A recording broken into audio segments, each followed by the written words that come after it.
Bismillahirrahmanirrahim. Al-afatul khamisata asyarata, bahaya lisan yang ke-15, yakni al-ghibah, membicarakan keburukan orang lain. Qad nassallahu subhanahu wa ta'ala ala dhammiha fi kitabihil karim. Sungguh Allah telah menggariskan dalam kitabnya, yakni celaan terhadap orang yang menggunjing. Wa syabbaha sahibaha bi'akili lahmil maitati, dan menyamakan pelakunya sama dengan makan bangkai. Dalam surat Al-Hujurat ayat ke-12 Allah berfirman, A'udzubillahi minasyaitonir rajim. Bismillahirrahmanirrahim. Ya ayyuhalladzina amanu ijtanibu katsiran minadh-dhann inna ba'dadh-dhanni ismu wa la tajassasu wa la yaghtab ba'dukum ba'dha ayuhibbu ahadukum an ya'kula lahma akhihi maytan fakarihtumuh wattaqullaha innallaha tawwabur rahim.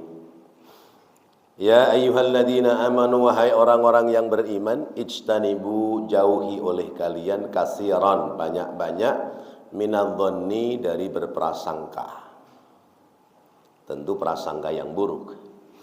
Inna ba'dadh-dhanni ismun, karena sebagian dari prasangka itu ismun, menjadi dosa. Buruk sangka itu dosa.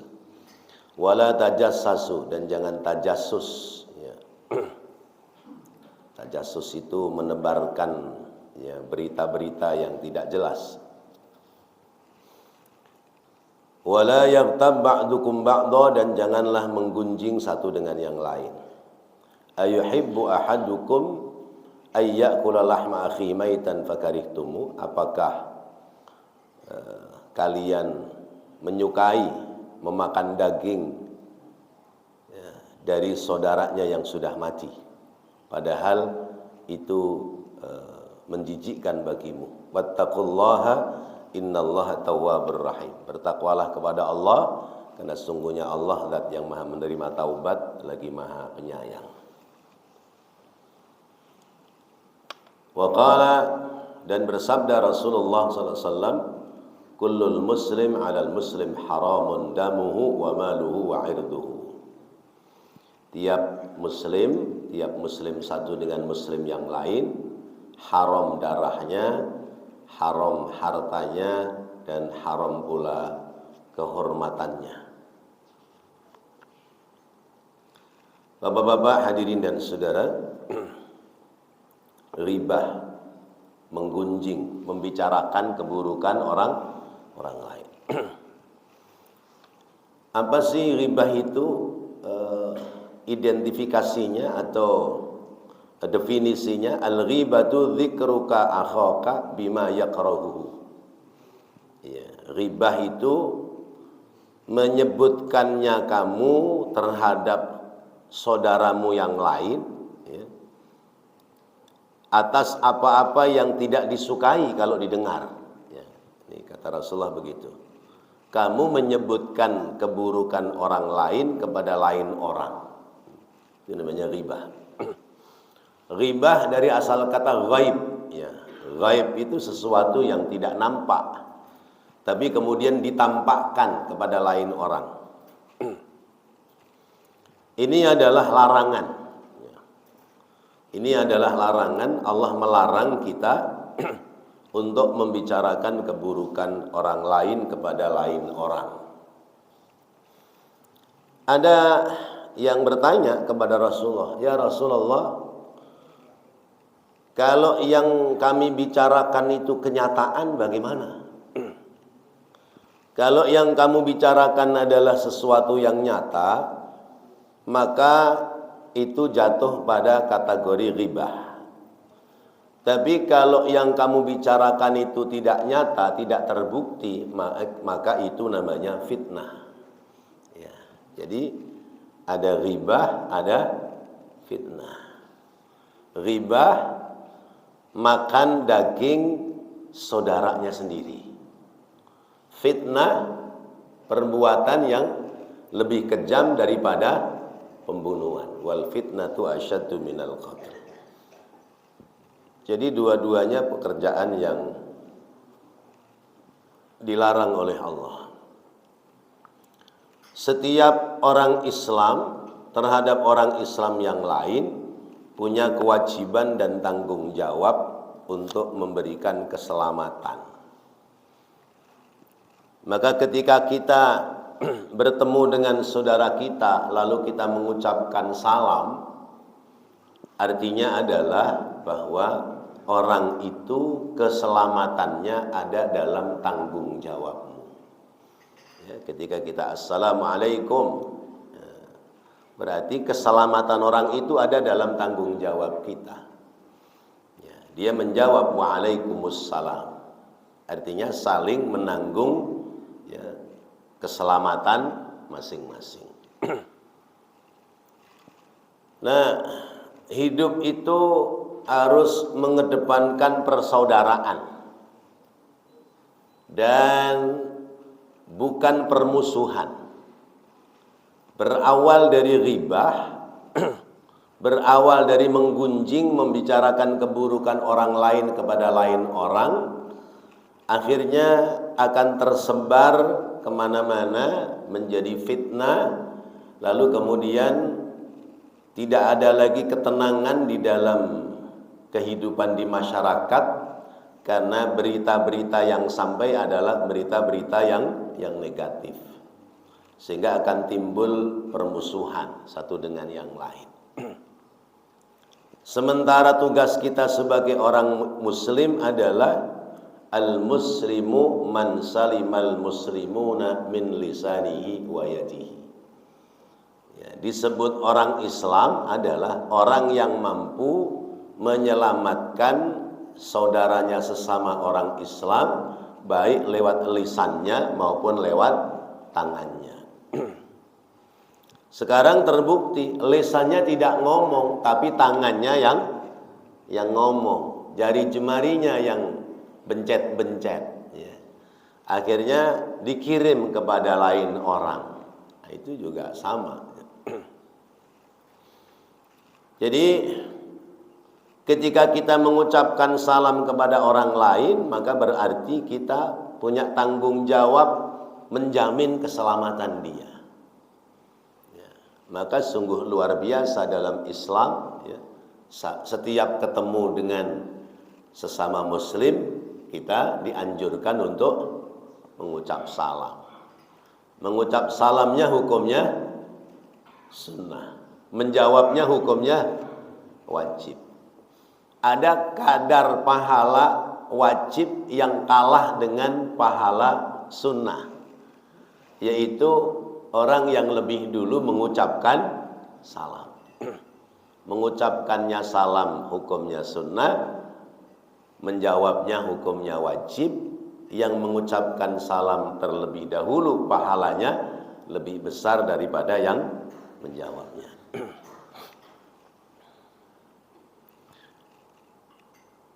Maka menjadi paradok, menjadi bertentangan, ya, orang mengucapkan salam sesudah dijawab oleh yang diucap salam, tapi ketika yang diucapin salam itu pergi dari dirinya, lalu kemudian orang itu menggunjing kepadanya. Kita lagi berdua, ada teman lewat, assalamualaikum, waalaikumsalam, gimana kabar, sehat, sehat, mau kemana nih? Biasa, pagi-pagi jalan-jalan olahraga. Udah tuh, kita berdua, kita udah ucap salam sama dia, dia jalan, kita ngomongin dia yang jelek. Berarti bertentangan dengan apa yang kita ucapkan, ya. Padahal kita menjamin keselamatan orang yang dimaksud. Terjadi nggak hal yang seperti itu? Kadang-kadang terjadi, kadang terjadi. Jangankan orangnya sudah pergi jauh, orangnya masih dekat situ aja, kalau ada hal-hal yang tidak nyaman langsung disampaikan. Maka tugas kita adalah bagaimana membangun keselamatan, menciptakan persaudaraan di antara kita. Bagaimana akan terbangun tali persaudaraan manakala ada unsur-unsur hikit ya, ada unsur kebencian dalam diri sehingga senang menggunjing orang lain.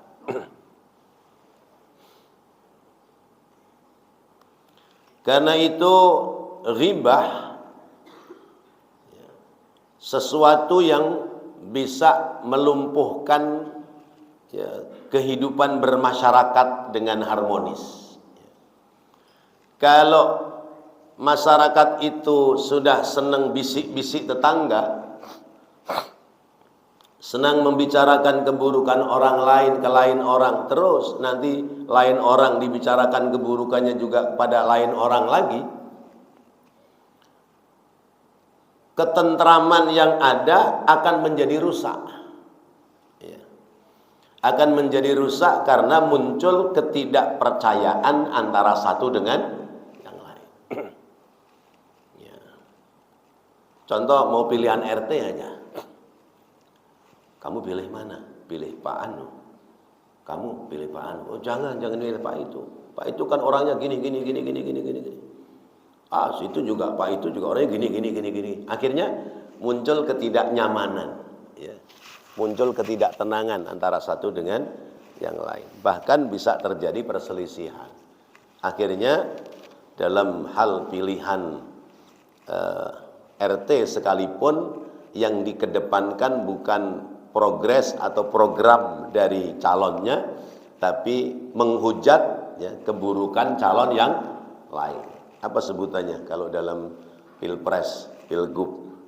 Black campaign, kampanye gelap. Yang diisukan bukan kebaikan dari calonnya, tapi keburukan dari calon lawannya. Ini menjadi tidak harmonis dalam masyarakat. Karena itu apabila ada berita yang kurang sedap, ada informasi-informasi yang miring, ya, tugas kita adalah islah. Ya. In ja'akum fasikun binaba'in fatabayyanu fa aslihu. Ya. Kalau ada berita-berita yang miring, berita-berita yang tidak baik, maka tabayyun, islah, ya. Sehingga bisa terhindar dari kesalahpahaman. Orang itu memiliki privasi masing-masing. Orang memiliki privasi masing-masing sehingga setiap orang berhak menyembunyikan apa yang dia tidak ingin diperbincangkan oleh orang lain. Karena itu jangan membuka aib rahasia orang lain. Karena setiap kita punya privasi masing-masing. Ya, kita dan kawan-kawan kita itu ada sisi positif, ada sisi negatif. Ada yang sisi positifnya saja yang kita lihat, tapi ada pula yang sisi negatifnya juga kita lihat. Maka tutupi sisi negatif dari kawan kita, ya, sehingga orang lain tidak tahu. Kata Nabi, man satara uyuba akhihi, ya, satarallahu uyubahu yaumal qiyamah. Siapa yang mampu menutupi aib kekurangan saudara-saudaranya, maka Allah nanti di hari kiamat akan menutupi aib kekurangan dari dirinya. Wal ghibatu tatanawalul ghardha. Maka ghibah itu perbuatan yang menodai kehormatan terhadap orang lain. Setiap orang pasti punya kelemahan, punya aib, punya kekurangan, maka tutupi. Jangan malah diumbar kepada orang lain. Rasulullah bersabda, "Ya ma'syara man amana bilisanihi wa lam yu'min biqalbihi, la taghtabul muslimina wa la tattabi'u awratihim, fa innahu may yattabi'a awrata akhihi tattaba'a Allahu awratahu, wa man tattaba'a awratahu tafdahuhu walau fi jawfi baydih." Kata Nabi, wahai golongan orang yang beriman dengan lisannya namun tidak beriman dengan hatinya, Janganlah kalian menggunjing kehormatan orang Islam. Jangan pula meneliti kejelekan-kejelekan mereka, karena bagi siapapun yang meneliti kejelekan saudaranya, Allah akan meneliti kejelekan dirinya. Siapapun yang diteliti kejelekan dirinya oleh Allah, maka ia akan dipermalukan oleh Allah meskipun berada di dalam rumahnya. Jadi ada orang kadang-kadang pandai berbahasa lisan tetapi tidak pandai mengelola hati. Lentera pagi saya pada beberapa hari yang lalu adalah apa yang disampaikan oleh Umar ibnul Khattab, akhwafu ma akhafu alayya ala hadhil ummati min alimin bil lisani wa jahilin bil qalbi. Yang aku takutkan dari umat ini adalah orang pintar bicara, pintar mengelola kata-kata, tetapi tidak pintar mengelola hati. Jadi banyak orang cerdik pandai secara lisan, tapi tidak cerdik pandai secara hati. Sehingga hatinya kosong. Ngomongnya luar biasa, pandai, cerdas. Nah, orang-orang yang seperti itu ketika tidak mampu menutupi aib kekurangan kawan dan saudaranya, maka dia akan dibuka kejelekannya oleh Allah, dipermalukan ya, oleh Allah, sekalipun dia sedang berada di rumahnya. Artinya bahwa orang yang dia itu senang menggunjing pada orang lain, membicarakan keburukan orang lain, di dunianya akan dibongkar oleh Allah. Kemudian di akhiratnya nanti dia akan diperlihatkan oleh Allah di tengah-tengah banyak orang, ya, bahwa orang ini melakukan seperti ini dan seterusnya.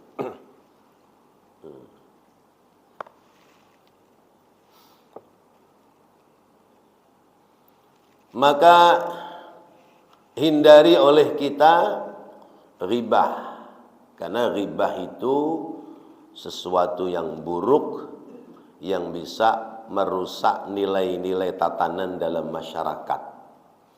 Apalagi yang diribah ya, yang dibicarakan adalah orang-orang yang berkompeten dalam kehidupan di masyarakat ya.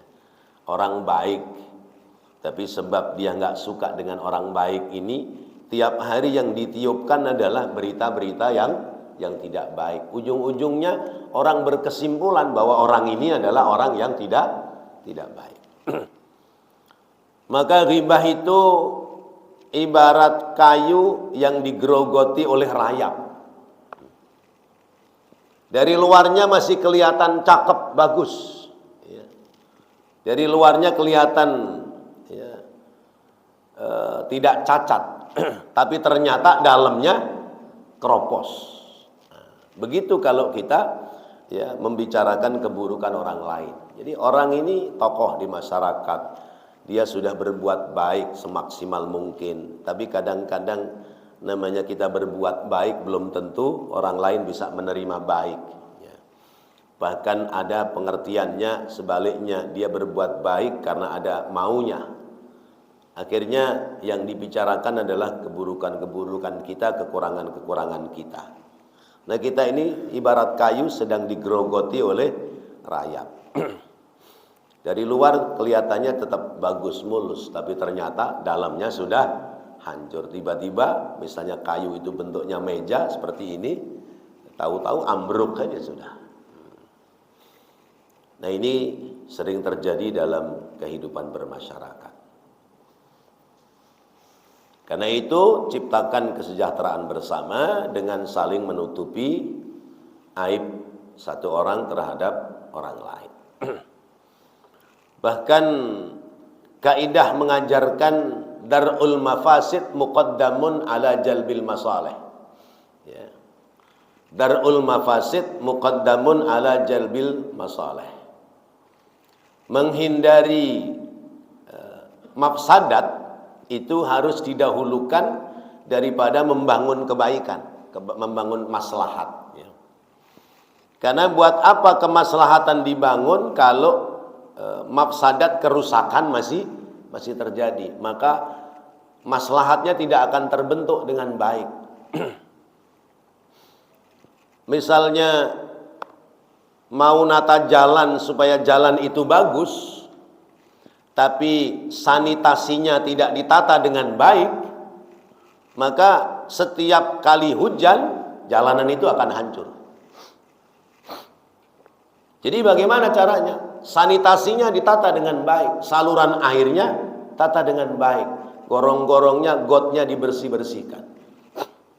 Kalau sudah bersih, bagus, baru dibangun jalan. Sehingga ketika hujan, air langsung masuk gorong-gorong, rapi, beres. Itu namanya darul mafasid, ya.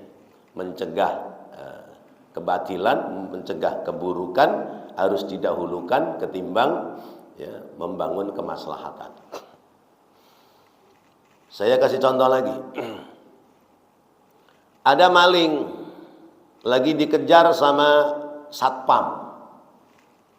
Itu maling larinya ke masjid. Satpamnya pakai sepatu, apa itu namanya, sepatu satpam itu? Sepatu pantopel apa? Sepatu PDL. Maling masuk masjid, dikejar oleh satpam. Ini satpam begitu masuk ke masjid, nyopot sepatu dulu, apa kejar maling? Kalau nyopot sepatu, malingnya keburu jauh, ya. Jadi sudah, tangkap dulu malingnya. Nah, itu namanya darul mafasid, ya, mencegah mafsadat. Di masyarakat seperti itu, ya. Contoh lain, orang nanam padi pasti akan tumbuh rumput, ya. Itu kalau sudah tumbuh rumput, ditabur pupuk dulu atau dicabut rumputnya dulu? Cabutin rumputnya dulu, bersihin. Kalau rumputnya sudah dicabut bersih, baru tabur pupuk. Nah, itu namanya mencegah mafsadat, ya, mendahulukan mafsadat daripada maslahat, ya. Ya. Yang menjadi bahaya di masyarakat itu harus kita cegah, baru kemudian kita bangun nilai-nilai kebaikan. Menghindari terjadinya kerusakan harus didahulukan, ya, daripada membangun nilai-nilai kebaikan. Nah, di masyarakat seperti itu, maka ada istilah sampah zahir, ya. Ada pula istilah sampah di masyarakat. Nah, kita membersihkannya dua-duanya.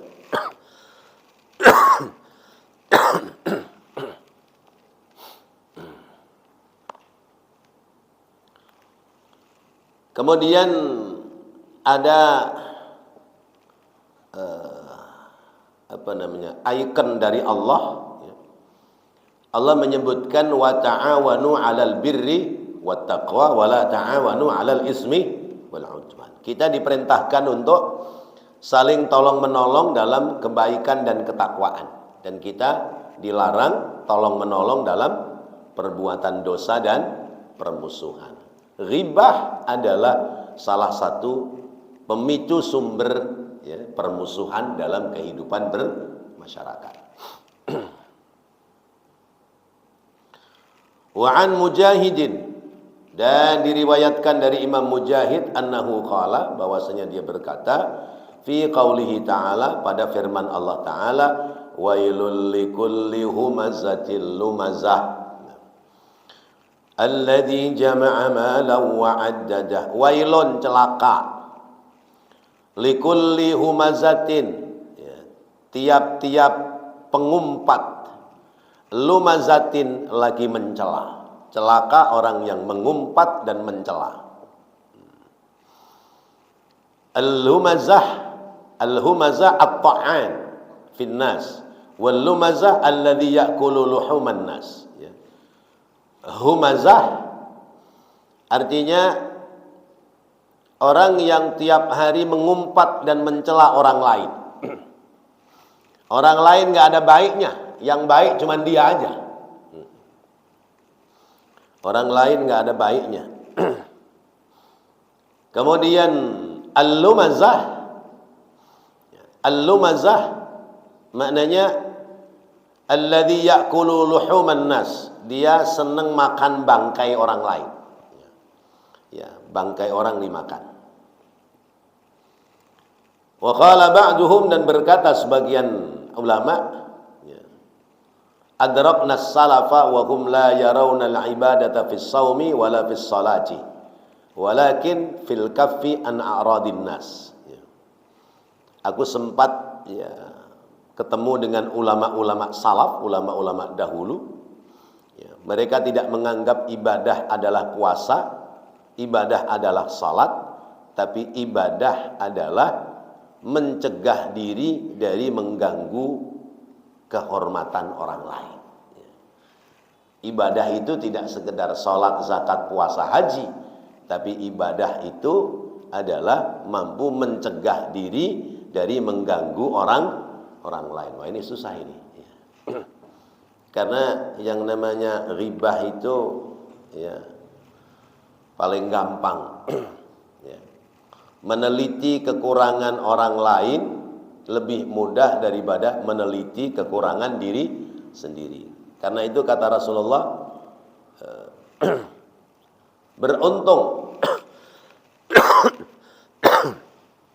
beruntung bagi orang yang mampu meneliti kekurangan dirinya, daripada menghitung-hitung meneliti kekurangan orang lain. Apa peribahasa kita? Gajah dipeluk mupuk mata tidak nampak, tetapi semut di seberang lautan nampak. Kesalahan orang lain kelihatan, kesalahan dirinya yang banyak tidak nampak, tidak kelihatan. Wa qala Ibnu Abbas, berkata sahabat Abdullah bin Abbas, "Idza aradta an tadhkura uyuba sahibaka fadhkur uyubak."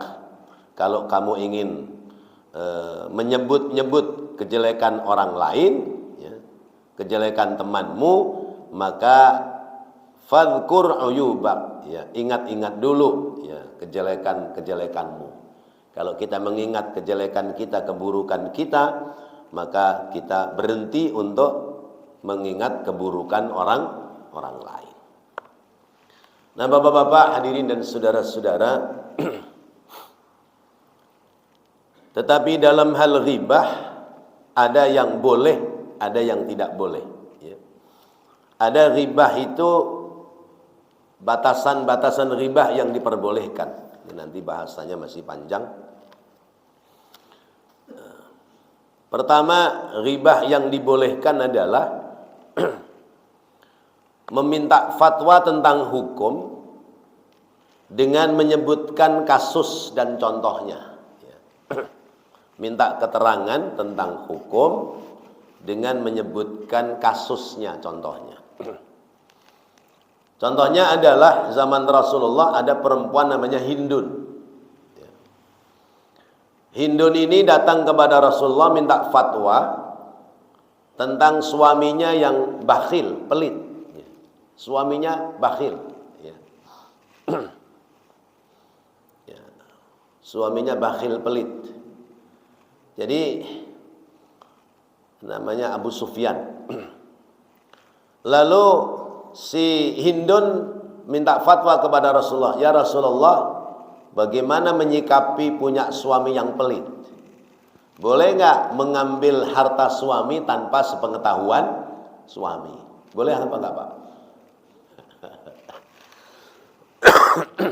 Boleh apa enggak? Karena orang perempuan itu sering nemu duit, padahal nemunya di kantong suaminya. Tapi ngomongnya nemu, bapak lupa di kantong, dirogohin sama dia mau dicuci. Alhamdulillah nemu duit nih, tapi nemunya di kantong. Nah, ini kan berarti Hindun menceritakan keburukan suaminya. Ya Rasulullah, suami saya itu bakhil, pelit. Terus bagaimana saya menyikapinya? Uang belanja nggak cukup. Boleh nggak saya dalam tanda kutip mencuri uang suami? mengambil tambahan uang belanja untuk kebutuhan hari-hari. Kata Rasulullah, boleh. Boleh, tapi sekedar untuk mencukupi kebutuhan. Ya. Lebih dari itu nggak boleh. Ya. Gimana Pak? Jadi orang perempuan boleh ngambil ya, tambahan ya, kalau memang suaminya pelit. Tapi kalau suaminya sudah apa lawannya pelit? Ya, dermawan, ya, suaminya sudah baginya sudah cukup, ya, kok masih ngambil? Boleh nggak? Nggak boleh. Ya. Jadi bolehnya ya, yang suaminya bakhil-bakhil aja ya. Apalagi ya suaminya orang Jawa ya. Kalau ngasih duit irit sama istrinya Betawi ya. Sindirannya istri sama suaminya, dasar jawir loh katanya. Ya, jawir, Jawa irit gitu. Ya. Nah, itu nggak boleh sih begitu ya. Ya, sekalipun bercandaan. Artinya bagi seorang istri, kalau memang itu nafkah tidak mencukupi, maka boleh mengajukan minta tambahan nafkah. Tapi kalau dirasa memang suaminya ini pelit itu dasarnya duitnya ada, ya. Uangnya ada, hartanya ada, tapi nggak mau ngasih sama istrinya. Nah itu boleh ngambil lebihan untuk sekedar nutupin kekurangan kebutuhan hari-hari. Ya, sebab kalau nanti dia ngutang ke warung ribet lagi dah. Ya, mau bayarnya dari mana orang duit nafkah dari suami?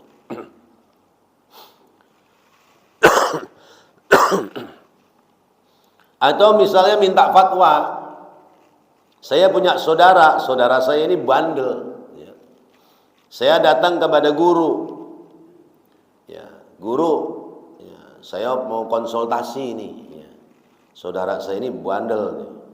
Dia tukang mabok, tukang minum, ya, ibadahnya juga nggak pugu, nggak jelas gitu. Saya nggak bisa nasehatin guru.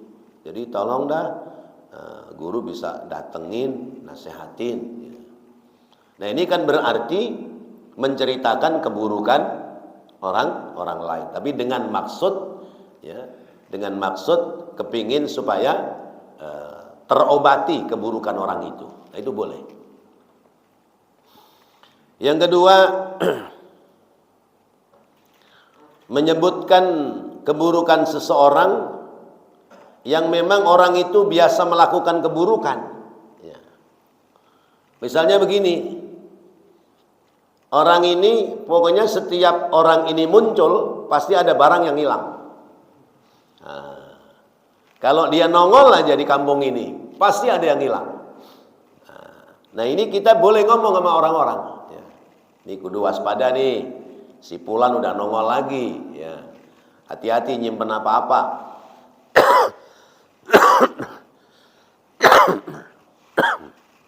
Ya Allah lagi flu. Si Fulan udah nongol lagi. Jadi hati-hati kalau nyimpen apa-apa. Nah begitu boleh. Ya.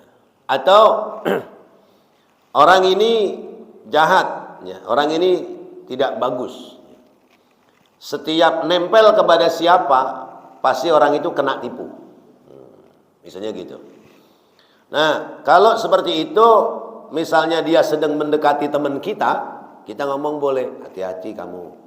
Ya, dekat sama dia, udah banyak yang kena sama dia. Nah, misalnya begitu. Itu boleh.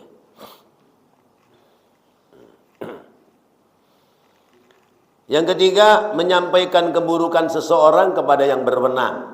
Ya, mungkin ke RT, mungkin ke polisi, atau mungkin kemana, ya, supaya tidak terjadi hal-hal yang tidak diinginkan. Kita lihat ada pencuri, ya. Kita nggak berani ngomong nih, tapi kita ada bukti CCTV. Kalau kita tangkap misalnya dia preman di kampung ini, ya, pasti galakan dia. Nah, kita lapor ke polisi. Nanti pihak keamanan yang akan menyelesaikan. Nah, yang begitu boleh. Ya. Karena ini kan kejahatan orang lain. Kalau dibiarkan, kejahatan itu akan merajalela. Poin yang keempat, menyampaikan kebaikan ataupun keburukan seseorang dalam hal memperoleh informasi yang positif karena untuk perjalanan kehidupan rumah tangga. Anak laki-laki seneng sama itu perempuan, ya. Maka cari informasi, ya. Ini perempuan baik-baik apa bukan, ya. Cari informasi pada orang-orang dekat, ya. Orang-orang yang dobit, yang bisa dipercaya informasinya. Sudah menemukan informasi yang positif bahwa itu perempuan bagus, baik, nah, maju itu dia ngelamar itu. Atau sebaliknya, ada laki-laki yang nyenengin nama anak kita yang perempuan, ya. Kita masih sangsi ragu nih, ya. Kita cari tahu ini anak yang ngelencerin anak kita tiap hari ini anak mana, anak siapa. Cari informasi, oh anaknya si Anu, kira-kira bagaimana anunya, perjalanannya, oh bagus dia ini itu dan sebagainya. Nah itu boleh, karena itu untuk kelangsungan hidup ke depannya.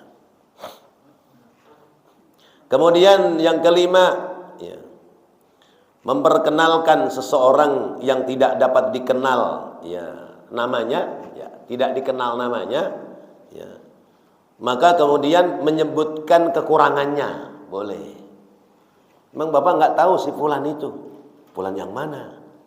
Itu yang maaf, ya, yang kakinya pincang, misalnya begitu. Ini sekedar untuk menegaskan posisi orang yang dimaksud. Nah, hal seperti itu boleh. Lebih dari itu adalah larangan. Baik Bapak-bapak, hadirin dan saudara-saudara, waktu semakin siang, barangkali mungkin ada yang menambahkan. Silakan. Ya. Ya. Ya, boleh. Ya.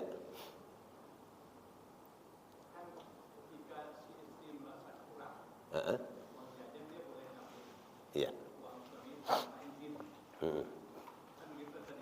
Ya.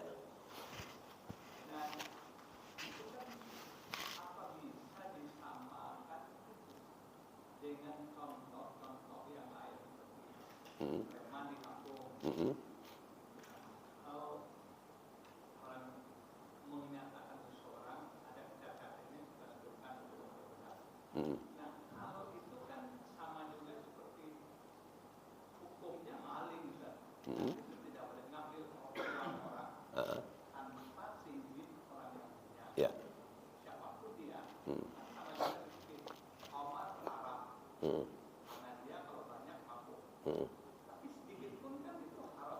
Betul.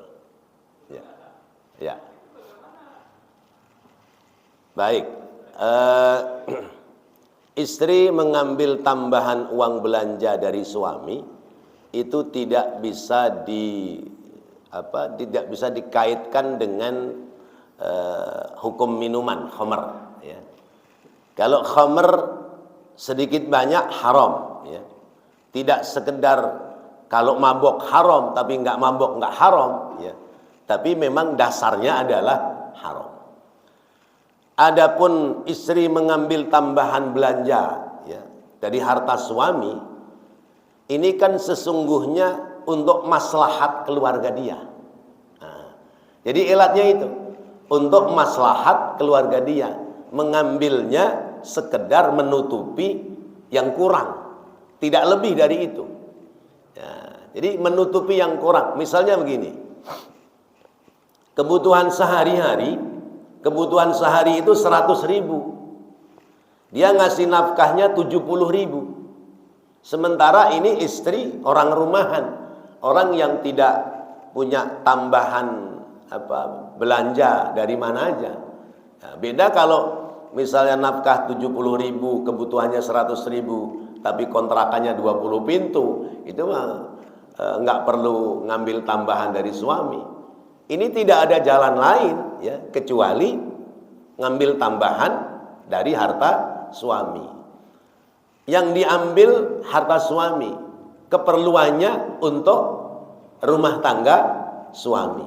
Maka yang seperti itu boleh. Tapi lebih dari itu adalah larangan. Ya. Oh, mencuri dong. Iya, memang kalimatnya mencuri karena mengambil hak milik orang lain. Tetapi yang diambil adalah milik suami, manfaatnya adalah untuk keluarga dari suami itu sendiri. Maka mengambilnya tidak boleh melebihi batas dari tambahan yang dibutuhkan. Jangan sampai begini. Ini perempuan, namanya perempuan pintar nyari duit, makanya suaminya suka keder. Ya. Apa sih lu duit titip-titipin orang, kata temannya. Iya, istri saya pintar nyari duit. Nyari duit tapi duit yang di rumah. Diselempitin di peci, ketahuan. Ya. Ditaruh di sepatu, ketahuan. Ditaruh di jok motor, ketahuan. Berarti itu istri pintar nyari duit suaminya. Nah, itu nggak boleh yang begitu. Ini sekedar mengambil untuk tambahan uang belanja yang kurang. Kalau tidak kurang, maka tidak boleh. Apalagi kemudian mengambilnya untuk kebutuhan yang bukan primer, yang menjadi boros, maka sekalipun itu milik suami, maka istri menjadi berdosa karena berarti telah mendolimi harta suami. Tapi kalau untuk kebutuhan anak-anaknya memang kurang, itu tidak mendolimi. Justru suaminya yang dolim kepada istrinya. Demikian, Pak. Ilatnya maslahat. Iya, maslahat untuk keluarga suami itu sendiri. Sekarang kalau kebutuhannya tidak terpenuhi, istrinya ngutang ke sono kemari, ngutang ke sono kemari, ujung-ujungnya begitu nggak bisa bayar, ketahuan oleh suaminya. Ya kalau suaminya orang baik, kalau suaminya ringan tangan, jadi masalah itu melebar. Gitu. Nah, tetapi tentu kalau masih ada jalan yang lebih baik, ya diupayakan ada jalan lain yang lebih baik. Tidak mesti kemudian bahasa orang kita ngentit duit suami, kan gitu ya. Demikian, Pak. Baik. Ya.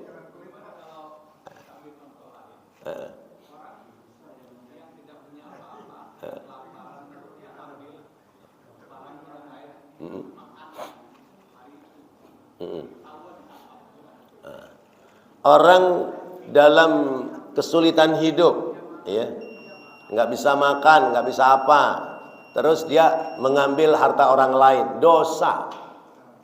Karena itu hak orang lain. Terus bagaimana? Datang kepada Baitul Mal, masjid kan kasnya banyak, dia muslim, ya, masih ada cara yang lain, tidak mesti harus mencuri. Demikian.